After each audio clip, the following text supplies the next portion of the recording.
This is TMI this morning on ITV, Sunday's edition, the first edition of the week. Now let's come national.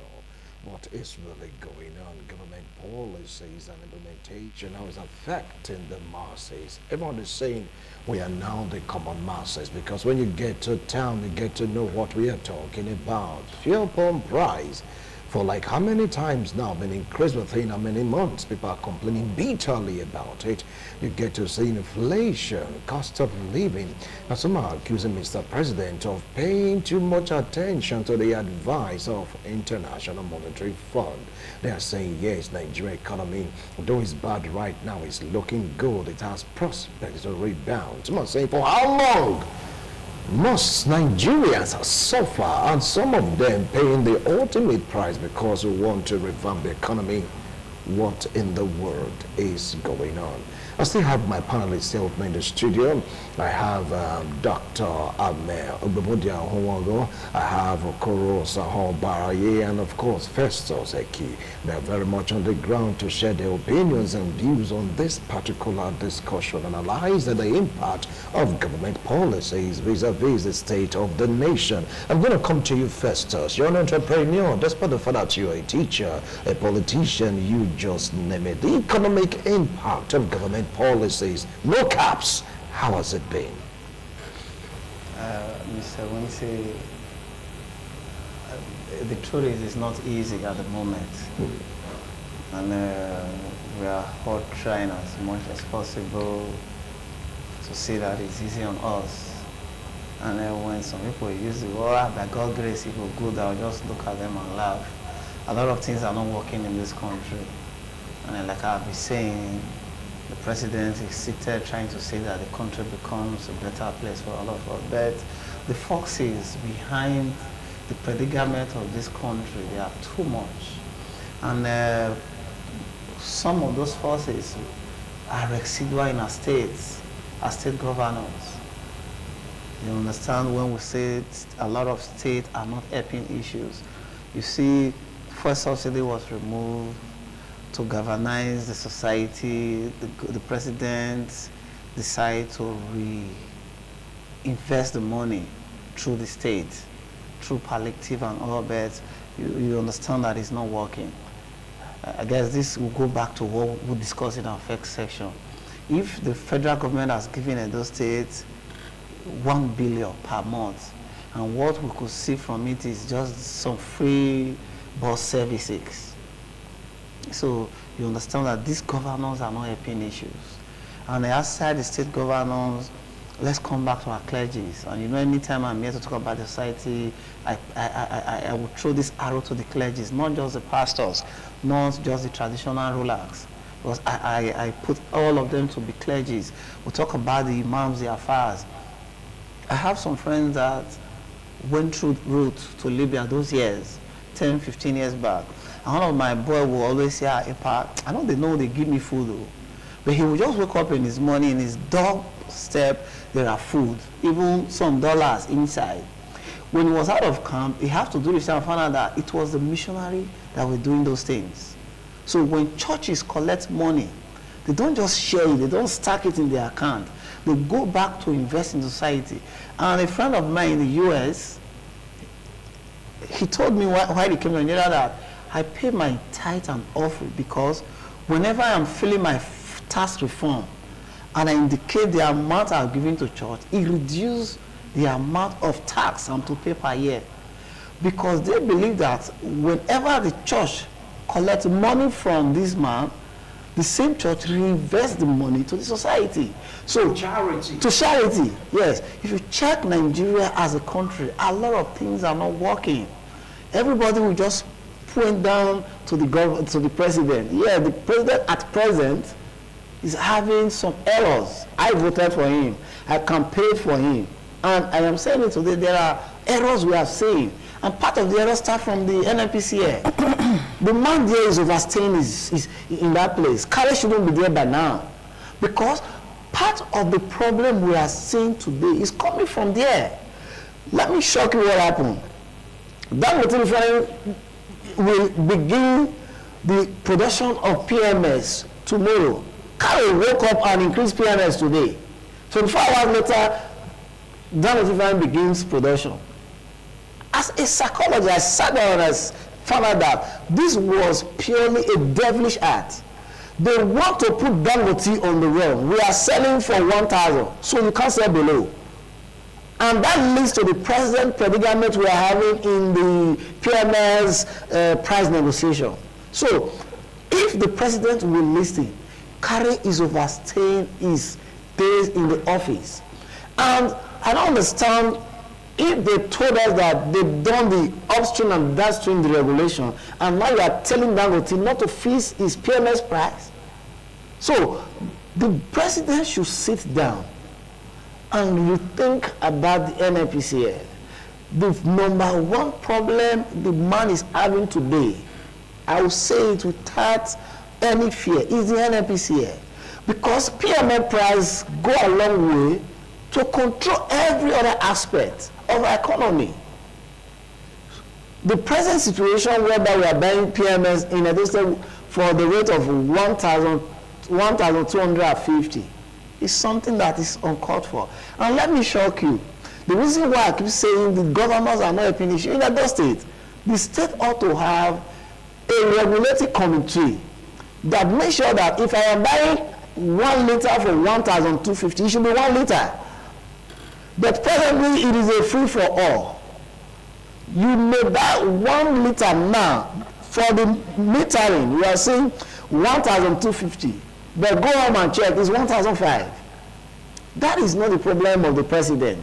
We should have within the states, like in the time of Oshomole, we have Lord Amelsunde going around from one petrol station to another, from one petrol station to another. When they get there, they bring their care that this is 1 liter, put 1 liter. And we found out that what they call 1 liter is not even up to a liter.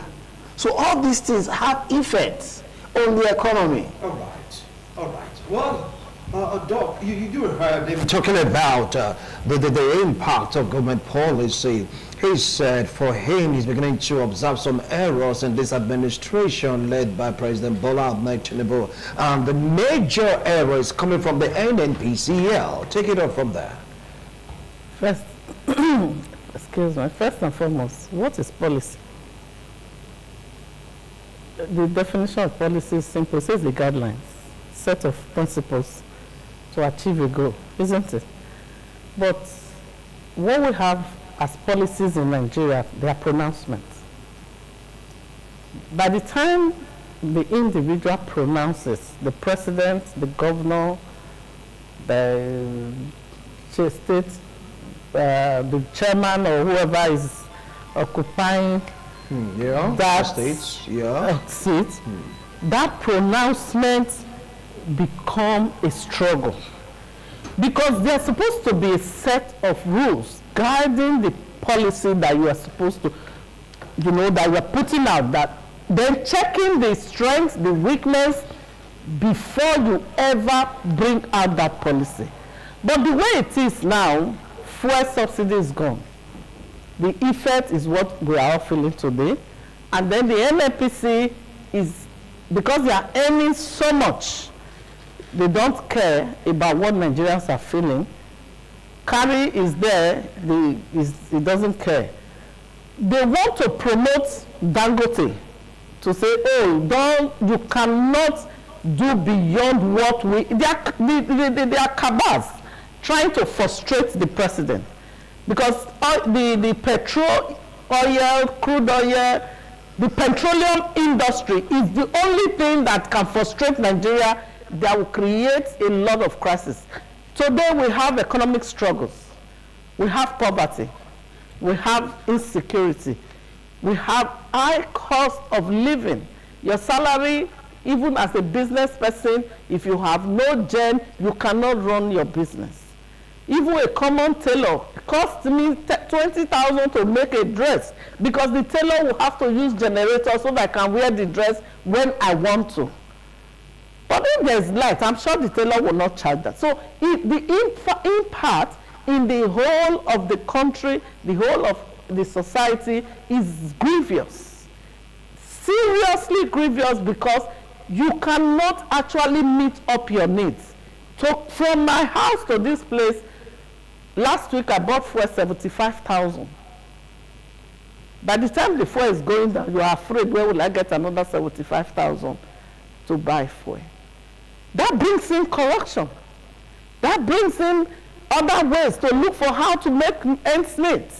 So the impact is grievous until the president comes back to look at this cabal and pull up the head of that cabal, who is, I don't want to accuse him, because the way he's dancing around to ensure that the policy or pronouncement by the president do not come to pass because they think it's the northerners that wants to get hold of Nigeria, the president needs to do something about that NNPC.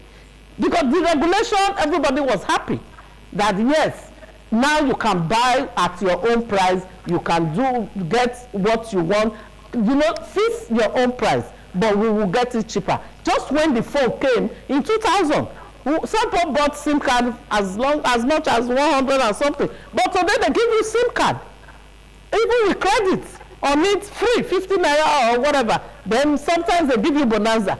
But if they have actually allowed that same system to go on petroleum, today would have even been buying for 30 naira.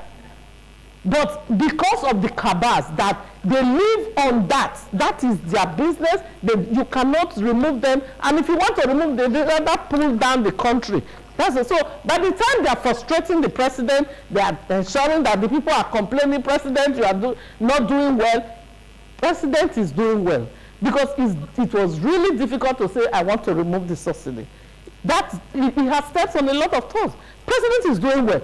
But the people who are supposed to help the president to ensure that the impact of policy subsidy removal affects on get the effects to the people, they are the ones frustrating the effort. All right. So that is why the president has to ensure that the regulation of the oil petroleum industry must really go through down to NNPC, whatever they call them now, NNPCL. All right. So that's my own. All right. I will come back to you. From what he said, Mr. President is doing well, but there's this problem about NNPCL. Is it really doing well? Don't even know that Nigerians are complaining because there's a one in charge. Does it mean that the cabal in NNPCL on the oil sector is stronger than Mr. President because everything is tied to fuel pump price? Take it up from there. Thank you so much, Brother Lucy. The president is not doing well. He's not doing well? No, he's not doing well. The reason why I say he's not doing well is that he has the hammer, he has the nail. So you can see when it fell on Edo State, we pointed to the governor that he's not doing well. So we're talking about Nigeria now. The person sitting there is not doing well.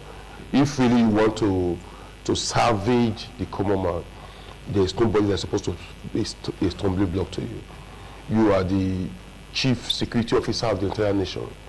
If you can hold Boko Haram to ransom, IPOP to ransom, I'm not sure an individual should be a problem for you. If truly it's in your heart to really do it. So it's high time the president sits tight.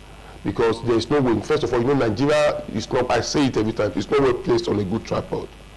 I get it now.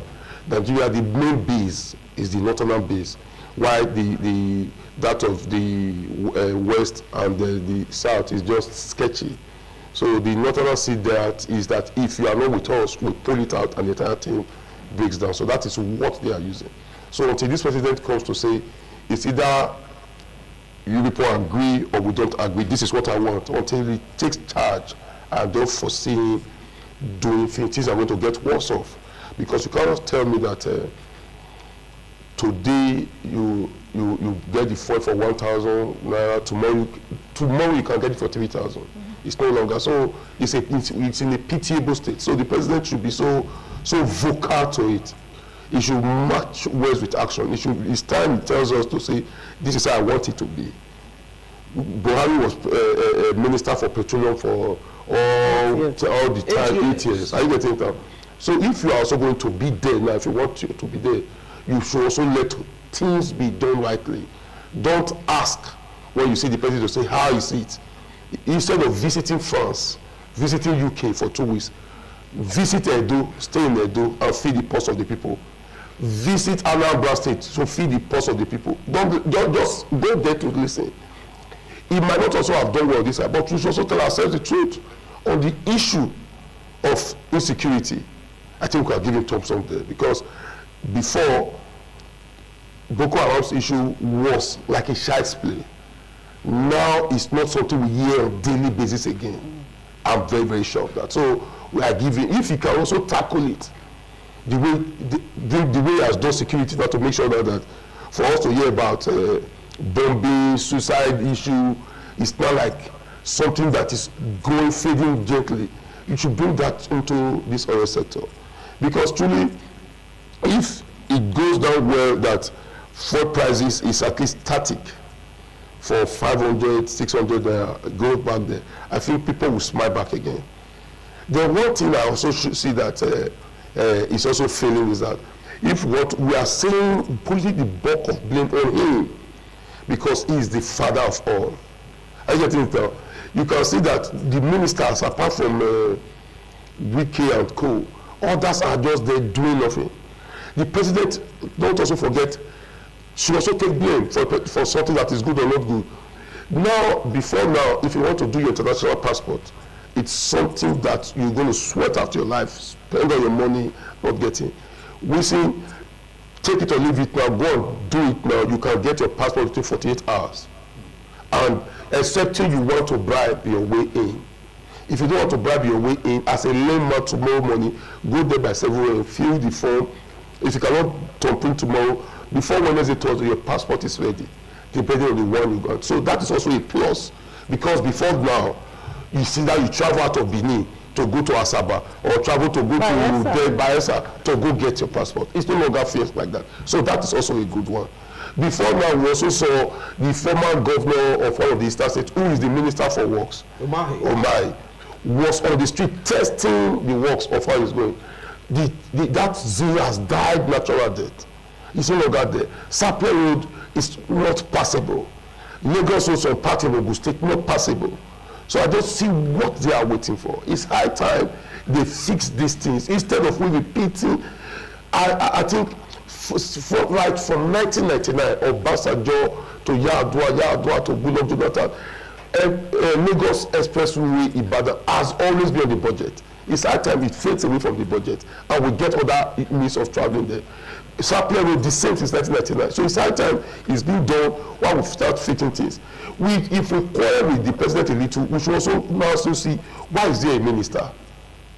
How come Wike is shining in FCT? Why would others shine? How come the Minister of Interior that has done this passport issue, I get it now? If he can do that, so it goes to show that we are also telling the president. So if you say that your ministers are not working well, pull them out.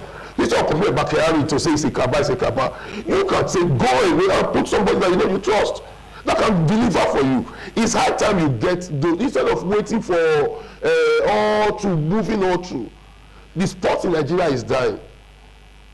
Why not change the minister of sport and give us somebody that is known for sport, that can deliver on sport basis? I get it now. Umai, okay, if you do, you can no longer continue. Give us somebody that can continue. I get it now. So things like that, the president is not to taking actions. I'm sure the way he entered to say fuel subsidy gone, the zeal was high. Now you can see the thing is depreciating and causing crisis. Why not try to see how you can revive it? All right. Okay, you give money to governors and governors no longer take it down there. It blocks on the way. Why not look for a plan B? To say, okay, since governors, you give them 1 billion and you visited the state, spent 2 days and you see it's not what's coming. Have a meeting with them to say, now the federal government from the top will be doing this with 500 million. You take your 500 million because it's not getting down. Not just getting Indomie, getting bag of fries. That is not continue. It's not continue. If other governors are saying, okay, we want to start paying 85,000, why not say, okay, let us increase this wage to 150,000 with this support from the subsidy remover. So it's high time he sits down again to the drawing board. He must not wait to 2027 because it might not be very hard. So you're saying this is Mr. President's stuff, it's his fault? Definitely it's his fault. I'll come back to you. Does it not mean that in the oil sector, that is being riddled with regional politics. Is that what you're inferring right now? Because the man has been there. According to many reports, the man is not representing the masses. They are crying. Food commodities on the increase. You just name it, all tied to one thing: fuel pump price. Is it about regional politics, or the cabal is so strong? Technically, from what they said, it's like everything is resting on one particular region, which is the northern region. I don't think it's a thing of regional politics. It's all about cabal. I said it in this station before. There are people that make from the oil sector, and most of this money are illegal. So if a man makes an illegal $10,000 a day, when you convert that money into our money, it's running into billions. The same man can bring out 100 million to destabilize the country. Say, we are having a democracy, but deep within me, when we are doing meditation, we find out that we are not actually operating a democracy. Why do I say that? In Ego, who ought to, within the 6 months, call a town hall meeting. What are the problems we are facing? How will the federal to Ego and Mubarak? This is the man we have sent us at the parliament. You observe that these people, they are not for us, because many a time we just go. Government, the governor, the president, is more than that. The reason why we have a donut senator is because when we are having pain, we can't go to the presidency direct to deliver a message at the house, at the red or green chamber. My people in Ego can't buy fuel for 1,250. Poverty is in the street of Ego. The only man we have in Edo State, I'm not saying this because he's a member of my party, that I'll be speaking, is Senator Adams Oshomole. The man spoke about the Biniaunchi Road. This is the man that I believe have the interest of the people. So when the presidency, which is headed by the president, is failing, the senators, the rep members, they are all failing. Let's come back to Edo State House of Assembly. I have a person representing Ego. When last has this lady come to the apps and said, no, today's plenary is not going to be usual. My people are suffering. My people are doing this. This thing is happening. Insecurity in Ego. We can't continue. Mr. Speaker, we want to have a joint session with the state governor. We need to bring the plight of our people to him. I believe if the Senate President, Akpabio, call the president for a joint session, not only when they want to distribute money via budgeting, they should sit down and ask themselves questions. I heard one rep member crying the other day. The president should have been seated. If we are actually practicing democracy, then my voice should be heard at the red chamber. The green chamber should hear what Festus is saying. My rep member, my senator should listen while we are crying here and go back to the house and say, Abado is not business as usual.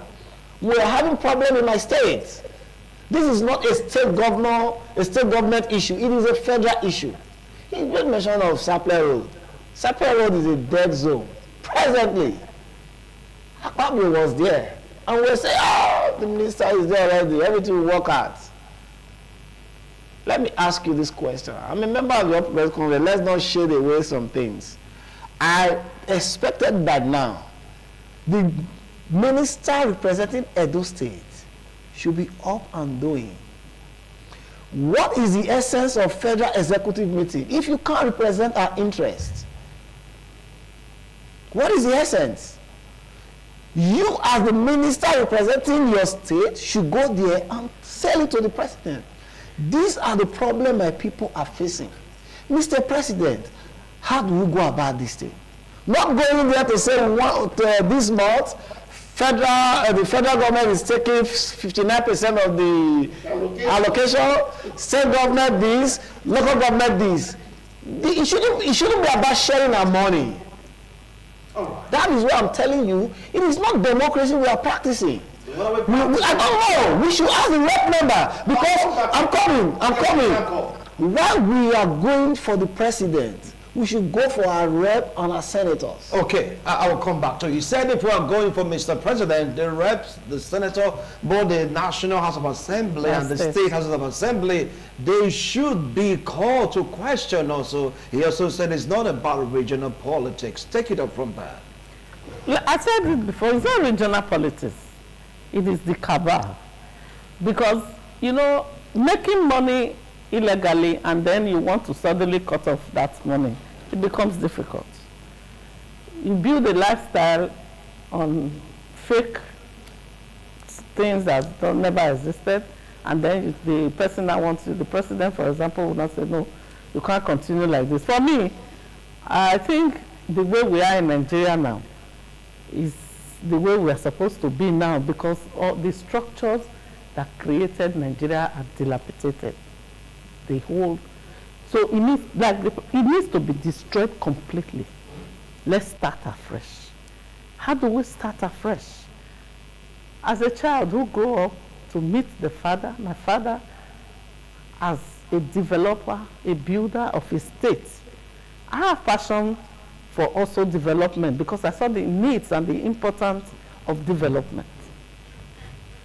There are some things he did. He said, when I looked at that project, I saw that project, I'm quoting him now, when I look at this project, I saw that this project cannot stand the test of time because I feel my people will need it in future. He destroyed it and built a new one. When the schools, New Era, for example, the New Era College was formerly Obakabaye, and then recently they changed it to Samuel Ogbemode. About the students, the old students said they want to change it back to New Era. That's not an issue, but that school was created because they want to see the future of the young stars who were doing sports that needs to come back to school. This is looking at the future. Are we actually, the government we have now, are they actually looking at the future? You cannot build without looking at what tomorrow, the effect of your development for tomorrow. Let's say if my dad did not build these structures we have in Edo State and Delta today, where we will have been? Maybe we have not have secretariats. Maybe we have not have a Bermuda Stadium. Maybe we will not have Ugly glass and all those things. These things are still standing because he saw tomorrow. He's not here anymore, he's gone. But the verdict of history is high in his name. And that's why we are all proud today. So you see, the government, whoever is in government, whether the president, the Senate, the House of Reps, all they want now is they're not looking tomorrow. They're not even thinking of the children because they think that they can take their children off abroad, train them and bring them back, forgetting that you are going to train them and bring them back to bandits. Because if you train them there, they are not used to Nigerian soil. Thank God we were trained there and we are here as well. We walk in the streets. We know how our people feel. But those children that don't even know how we feel here, they come and then they say, oh, Nigeria is not working. It can't work because the system over there is working. Now, bringing somebody that has never been in any government, that has never worked, and then make them a representative. You have never even gone to the market one day to price and say how much, and know how what the market woman is feeling inside that dirty environment that she's trading. And say, how much do you sell this? Yes, so how do you now know whether the woman, the man will say, ah, no, I didn't buy it, or I bought it for 15 naira. How can I come and sell it for 10 naira? But if you have conversation every day with the market woman, you will know what the people are feeling. So these are some of the things that our rep don't do. The ones they just bring because of one thing or the other, because of favoritism, because of the, this is the one we want to go. forgetting that this person had no relationship with the grassroots. And then how do you expect that person to come back and talk to you? Because the thing is, it's an issue of class. We are not in the same class.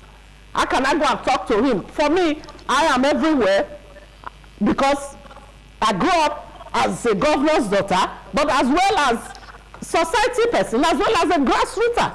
Because I contested councillor, but I'm always in the midst of people. I'm not afraid what people can do, what people will do to me, because my father never behaved badly. I'm not afraid because I never behaved badly. So I am, when there are a problem, I also see what I can do to also alleviate that problem. All right, so that is the... You just hold on, you want to go for it. Before we return, you continue with your line. Of course, you talked about destroying the foundation to build a new one. Citing an example from a former governor of Bender State, of Bermuda, of blessed memory. Is that what we should do right now in this country? Let it calm down for it to go up. We'll be right back after this break. TMI, every opinion counts. Thanks a lot for staying tuned. If you just joined us, this is TMI. We're taking a look at the state of the nation, the impact of government policies, and I have Dr. Amne Obamudia, who will go with me in the studio. I also have Okorosa Baraye, and of course, Festus Ehi Noyamedo.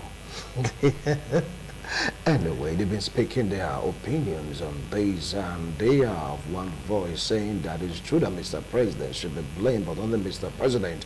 We have others also that will share this blame. They mention the governors, mention the ministers, mention the National Assembly, the State Assembly, even to the local government, that one way or the other we are all involved, but most especially whatever we're going through lies squarely on the shoulders of Mr. President. Before she ended her opinion, before we went on that break, she talked about this is where Nigeria is. This is what Nigeria is. No caps. We have to destroy the foundation to start building afresh. Some are saying, for how long are we going to wait to start rebuilding? Must one die for the nation to be great again? I mean, you give an example of your mate that what he did had to destroy and start again. But for how long? Yeah, well, you should also know that rebuilding takes time. It has to do with planning, but the president has to be assertive right now. Because for the courage he got to remove that subsidy, he should continue with that courage to take actions on NNPC. But before the NNPC, we have this PPMC. My dad was once a chairman in that place.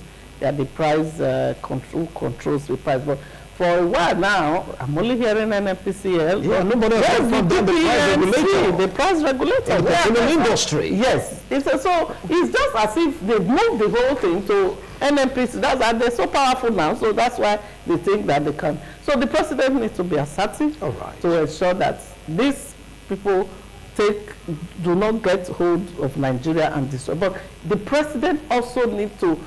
I saw I don't know if it's correct. They are called that he has sent a bill for regional. So I don't know if that's correct, but so many news. All right. So if that is correct, I think that's also a way to go. But we all will have to bear, because even in your own home, when you want to introduce new things, your children, your wife will also say, no, this would be. So, but at a point in time, they come to terms with it because they know that tomorrow this is going to be good for the family. I think that's the same way what the president should also do for us, to be assertive, to ensure that this country will go the way we need to go, regional governments, to ensure that this poverty, economic struggles, and insecurity will be a thing of the past. All right. Well, Obarai, like what you said, it's like the president is not doing well. And someone saying that NNPCL is holding Nigeria on the jugular. And president is saying no, NNPCL is not under his control. So how to really get out of this accusation and counter-accusation? NNPCL said this, Dangote said that, fuel pump price keep increasing. When you get to the filling station, 1 liter, the most painful thing, is not 1 liter anymore. You can see that we've answered most of the questions that is being asked. We've also give solutions and way out of it. The truth remains that the president can't tell you that he's not in charge of NNPC. That's impossible. That's not because the NNPC is not a place of its own. It's under the government of Nigeria. If the past president was minister for that place for 8 years, it goes to also tell you that this same president can also want to be there. But the truth is that we know the one thing I know about Tinubu is the master of the game. So he's a very calculative person, and I know at the end we are going to smile. But for now, if we want to give judgment, it's not doing well. He should quickly start acting fast. I get it. It should not because of 2027 and let us suffer now. Because now those who will reach 2027, now I go feel vote for 2027. So he should not say because he does not want to provoke Wilson and Marshall because of his support 2027 and start making us suffer for the now. It is better he close his eyes to make sure that everything is done well. I don't see any reason why the Tinubu that I know will not want to fix the TV refinery we have in Nigeria. For if an individual can build a state government, a federal government, how come you cannot even innovate and get your own start working? If you start working, I think that will also make things go down. So it's high time we fix things right. If truly he wants our support in 2027, it should be so drastic enough to fix things right. And telling us that a cabal will be bigger than the president is impossible. I get it now. Because even if the cabal is the one that brought him in, he now has the prerogative to destroy the cabal. Because, though we know cabal is everywhere, even in America, it's everywhere. But that of Nigeria, they are so wicked that they just want to they don't want crumbs to fall on the food on our table. They want to pack everything. Because I don't see if their greedy nature does not have, it just keep moving. I get it. The truth is that they know, these people know that Nigeria has oil. And we are lucky too. The truth, recently, if you also check, that the fuel in Nigeria is still one of the cheapest, just that our economy is bad. If you check around the world, check it on your phone. At 1,200, you can't get that in any European country. But not like Venezuela. No, I'm not talking about Venezuela. Venezuela, the system is gone. I get it now.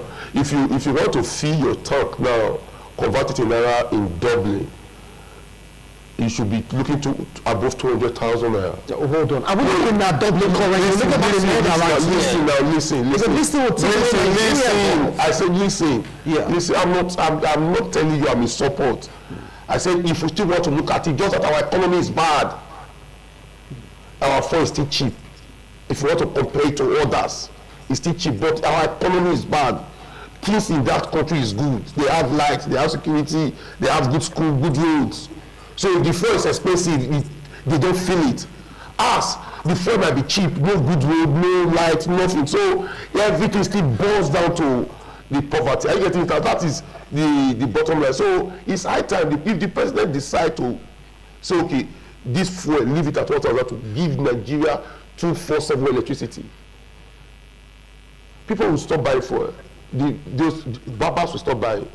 Tailors will stop buying. I get it now. Hotels will stop buying. Things will go cheaper. I get it now. So Mama Osawa will be the go burn beans. They pay. Now have our own to do it. The akara now come reach us the chop. People will go. Things will start going down on their own. If you give us that and give us good road, leave the fuel for 2,000 naira. Let the roads be good. Let the security be good. Let there be lights. We'll start driving bicycle. We'll start using the train. Security wise, start using the train. I get it now. So don't just diversify to say go and start using gas. You can see that for me, I cannot take the risk of gas because of the explosion issue. I want to manage that the is talk for another yes, day. I get it now. So the president should sit down. He should feel the pain of the people. It's not, to me, Tinubu is not yet feeling our pain. He's just saying it that he's feeling it. If he's really feeling our pain, there are some drastic things that needs to be done. Are you getting it now? I can still remember he told us during one of his campaigns that if by 2027 we still don't have stable light, if he comes back, then we should not accept him. So he should walk the talk. He should be mindful of that word. He should just give us just the word Basanjo can say, I did not do anything. I gave you people GSM. Tinubu, you just tell us, I did not give anything. Give us light. Leave fuel. Let fuel be going. Fuel is not valuable to our grandmoms in the village. But if they have light, they don't want to come to town. Are you getting it? They will have their food to preserve. They will not be preserving their food on the road where termites and rats will start poisoning it. Are you getting it now? So other people will start going to the village. You should also give us good road. If they have good road, we have people that cannot get the food across down to Benin. Things will become cheaper. Are you getting it now? So you should leave Kehari and his cabal alone. Face the road and light. If you face the road and light, those people will be ashamed. They have no option to come join you. Because the people that need light more are more than the people that need fuel. Though fuel is for everybody, but light, generally, everybody needs it. The newborn baby needs fan to prevent it. So saying stable power supply can counteract the impact of... A million times. That is the reason why those Americans don't feel that the buy fuel is higher. That's the reason why people in a sane society, good economy, people in Dubai, we don't know that they are buying fuel at a exorbitant price. That is why if somebody in Europe can earn $10,000 a month, pay tax and everything for $5,000 to $6,000 back to government, but still happy because everything is running. Free medical care is there, everything is going on well. So if this is done, that we have free medical care, good one, not the type we have at specialists where even the thank you. If we have the good one that my mom Osaro can carry Osaro to without paying exorbitant price. Right. The road is good and light is at home. Yes. I'm sure the people selling fuel, we have no option than to start begging us to come buy fuel from their own. Our time is up. I can hear it clearly from the President Director that Wilson should call off now. So please, Director, just 30 seconds each, please. Advice to Nigerians, of course, to Mr. President, because right now, according to many people, in pidgin English, he don't follow a hand. He don't follow a hand. So, advice, 30 seconds. My advice would be to the parliamentarians. The essence of legislation is for you to make laws. If NNPCL becomes a body, they should make law that will regulate NNPCL. Thank you. One to you, Doc. The president, like I repeat, president take decisive action to ensure that Nigerians are happy. Right. And make sure the price, the roads is done, the insecurity is gone, and then we have a stable light. Thank you so much. Put food on the table. Your last line, 30 seconds. Yes, the president should put food on our table so that everything will be okay. Will be okay. Yes, if there's food on our table, we'll not be here sweating, we'll not be shouting. Are you getting that? We'll be so relaxed. The food is no longer there. Are you getting that? Apple is expensive. Akara can no longer take us there. So they should take those normal food. Should go back well. If the food is there, nobody will cry. We'll have issues. Well, as it stands right now, for the third time, the national grid for power collapsed. So for now, I don't know where we're going. For real. For real. Fuel on one hand, power on one hand, no good road, inflation. I don't understand. Mr. President, please, I beg of you, don't fall our hands. Please, don't fall our hands. Do your best. Governors, don't fall our hands. Please, do your best. Local government chairman, don't fall our hands. Please, do your best. You as an individual watching us right now, don't fall our hands. Do your best, because we are all connected. From presidency to the least man in society, we are all connected. Everyone, do your best. Just do your best. Gentlemen, and of course, lady, thank you so much for coming on today's show. Nigeria belongs to all of us by God's grace. We'll get there. See you some other time. Bye for now.